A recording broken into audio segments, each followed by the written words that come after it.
সাবেক প্রধানমন্ত্রী ও BNP chairperson Begum Khaleda Zia এবং দলের ভারপ্রাপ্ত চেয়ারম্যান তারেক রহমান এই দুই নেতার নিরাপত্তা শুধু ব্যক্তিগত বিষয় নয়, এটি আজ পুরো বাংলাদেশের জন্যই গুরুত্বপূর্ণ। কারণ তারা কেবল একটি দলের নেতা নন, তারা ইতিহাস, আন্দোলন আর কোটি মানুষের আস্থার প্রতীক। প্রশ্ন উঠেছে, এমন দুই নেতার নিরাপত্তা কেমন হওয়া উচিত? বাংলাদেশে কজন আছেন যারা একই সঙ্গে সামরিক অভিজ্ঞতা, আন্তর্জাতিক প্রশিক্ষণ আর রাজনৈতিক আস্থার জায়গা থেকে এই দায়িত্ব নিতে পারেন? এমন মানুষ খুব বেশি নেই, বরং হাতে গোনা কয়েকজনই আছেন।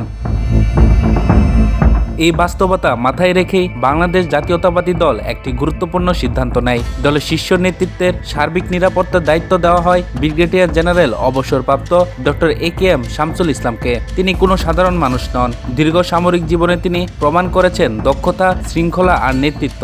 দেশ বিদেশে প্রশিক্ষণ, জাতিসংঘ শান্তিরক্ষা মিশনের দায়িত্ব পালন, সব মিলিয়ে তিনি একজন পরীক্ষিত নিরাপত্তা বিশেষজ্ঞ। এমন দায়িত্ব, এমন মানুষই প্রয়োজন। ডক্টর AKM শামসুল ইসলামের যোগ্যতার তালিকা লম্বা, কিন্তু মূল কথা সহজ। তিনি মেধাবী, তিনি শৃঙ্খলাবদ্ধ, তিনি কৌশলী। সেনাবাহিনীতে শ্রেষ্ঠত্বের স্বীকৃতি পেয়েছেন, বিদেশে কাজ করে বাংলাদেশের সম্মান বাড়িয়েছেন। জাতীয় নিরাপত্তা, কৌশলগত পরিকল্পনা, মানবাধিকার সব বিষয়ে তার স্পষ্ট ধারণা আছে। সবচেয়ে বড় কথা, তিনি মাঠের মানুষ। সংকট বুঝতে জানেন, সিদ্ধান্ত নিতে জানেন, আর দায়িত্ব নিতে ভয় পান না।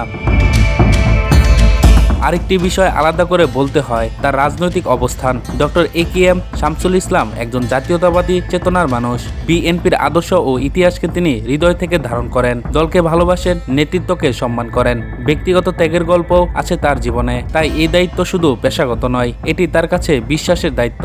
বিএনপির আশা, তার অভিজ্ঞতা, দেশপ্রেম আর দায়বদ্ধতায় বেগম খালেদা জিয়া ও তারেক রহমানের নিরাপত্তায় একটি শক্ত দেওয়াল হয়ে দাঁড়াবে।